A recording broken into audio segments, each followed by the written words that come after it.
Je ne sais pas si vous êtes au courant, mais la nouvelle est tombée comme une bombe.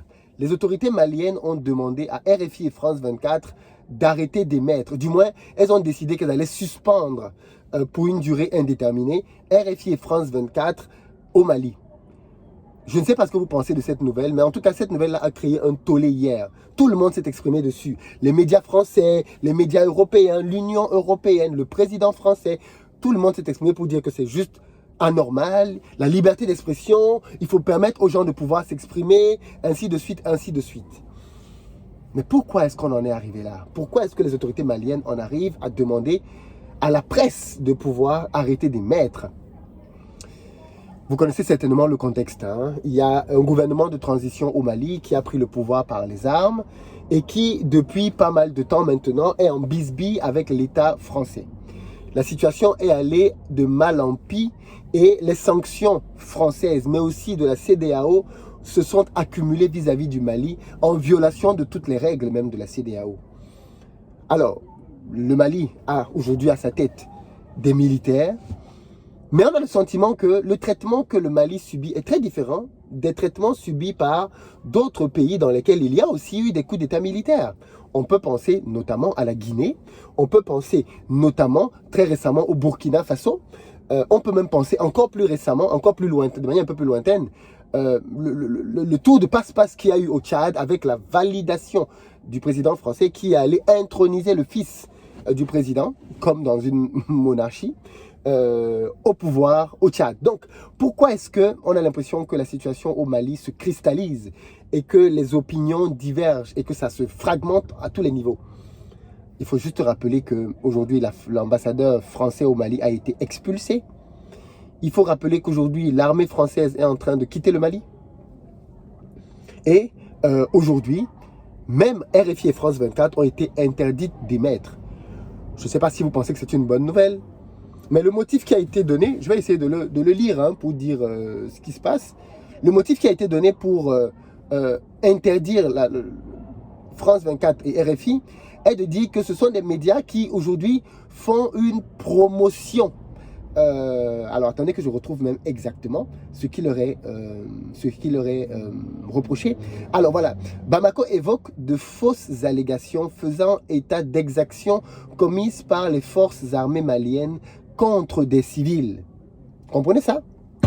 Bamako, donc les autorités maliennes, estiment que France 24 s'est fait le relais d'informations fausses faisant état de ce que l'armée malienne, donc ce sont des militaires qui sont au pouvoir, l'armée malienne serait en train d'agir contre des civils. Et pour le gouvernement malien, c'est une accusation gravissime et qui serait de nature à emmener dans le pays une instabilité. Et donc, pour éviter que ce genre de choses ne se produisent, comme sanction préliminaire, ils interdisent à ces médias d'émettre. Ce que je vais dire maintenant ne va peut-être pas plaire à certains, mais je ne suis jamais pour le fait que l'on embrigade la presse. Je ne suis jamais pour le fait qu'on fasse taire la presse. Un État qui commence à faire ça, pour moi, c'est généralement mauvais signe, de manière générale. Et c'est d'ailleurs pour ça que vous allez voir que dans nos pays africains, la plupart du temps, la presse est muselée. La presse est aux ordres. La presse écrit pour ceux qui payent et pour ceux qui payent le mieux. La presse n'a pas d'indépendance. La presse est aux ordres de l'État et du gouvernement. Voilà pourquoi est-ce qu'on n'a pas beaucoup de presse dans nos pays dans lesquels des journalistes peuvent librement exprimer leur opposition à un gouvernement. Parce que quand vous faites ça, vous vous retrouvez en prison. On a eu beaucoup de journalistes africains qui ont fait des témoignages de ce qu'ils ont été victimes d'agressions, de menaces, d'emprisonnement, de fessées, parce qu'ils ont osé tenir des articles ou des propos dans lesquels ils allaient à l'encontre de la position dominante. Donc, faire la liberté de la diversité d'opinion dans un pays est quelque chose qui traduit un certain équilibre. Faire taire tous ceux qui peuvent parler contre nous n'est pas quelque chose qui est de bon augure. Voilà déjà ce que je veux dire de manière préliminaire. Je ne peux pas être pour, sauf un cas de figure.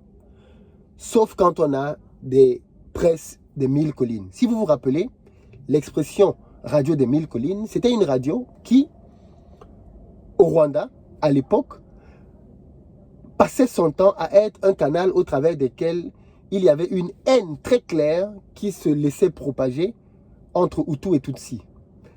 Et on a vu comment est-ce que, grâce à cette radio, des positions se sont radicalisées dans le pays, dans les villes, et ça a conduit plus tard à un génocide sanglant.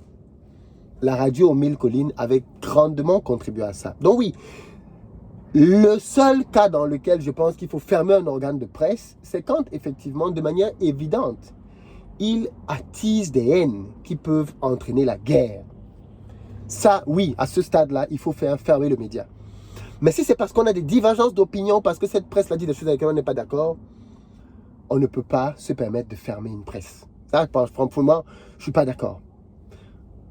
Par contre, ce qu'il faut aussi dire, c'est que malheureusement aujourd'hui, la France et l'Union européenne ne peuvent plus venir s'indigner, comme j'ai pu le lire, de ce qu'un organe de presse soit fermé.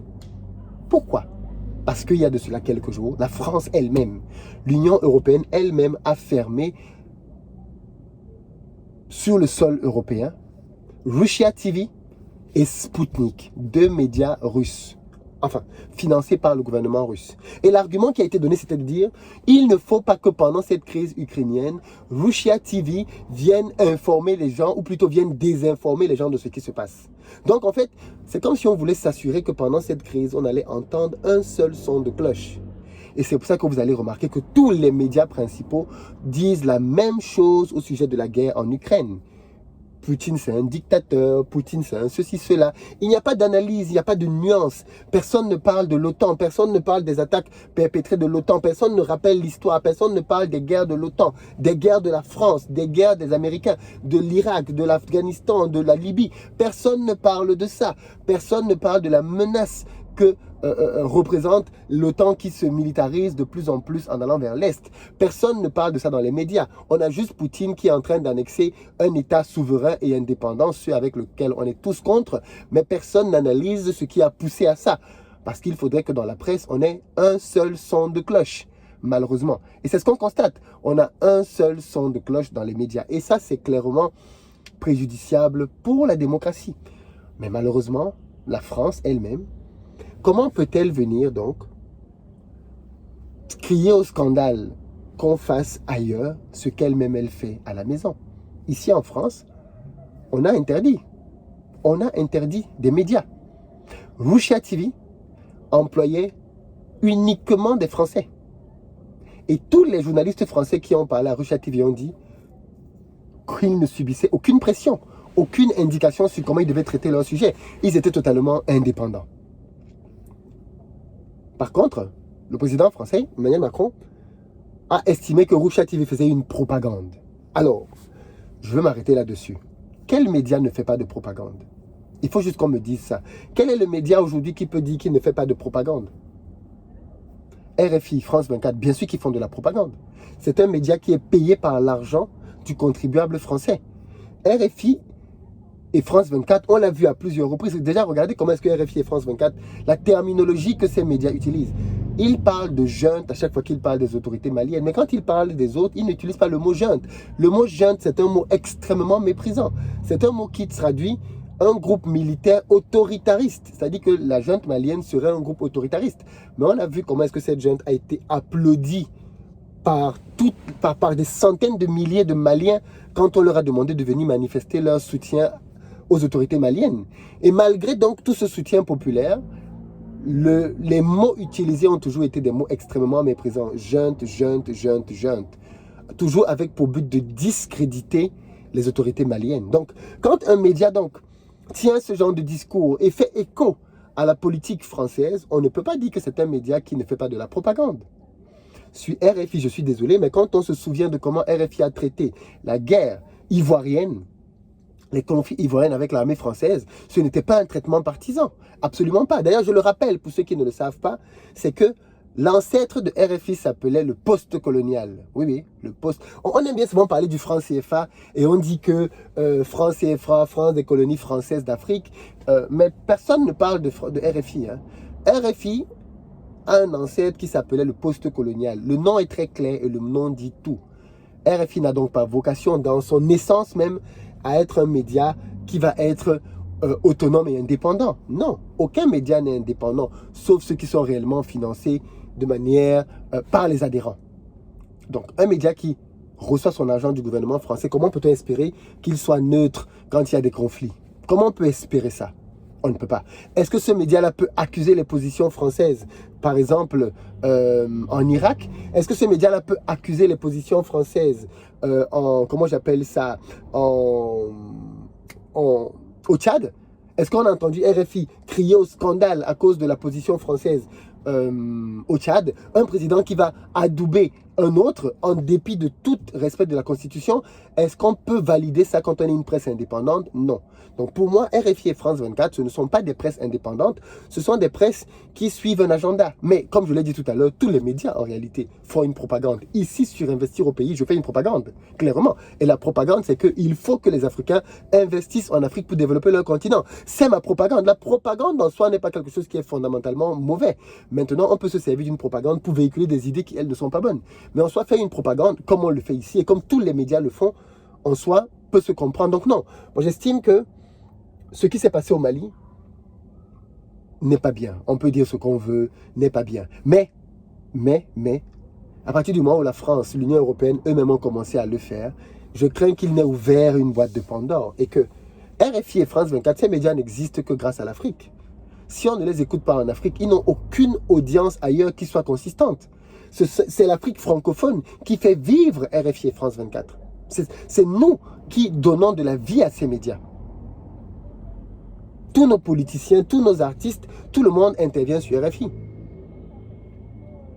Par contre, vous allez voir qu'il y a très peu d'Africains qui travaillent à RFI. À la différence de Russia TV, qui avait tous ses journalistes qui étaient journalistes français en France, eh bien RFI émet en France avec des journalistes français. Français. Pas franco-africains, français. C'est la réalité. Que ce soit Alain Foka, que ce soit, comment je l'appelle, Elikiam Bokolo, ce sont des journalistes qui émettent des Français, franco-africains parfois, ou africo-français, prenez comme vous voulez, mais qui travaillent pour RFI. Donc, moi je trouve ça maladroit qu'on en soit arrivé là.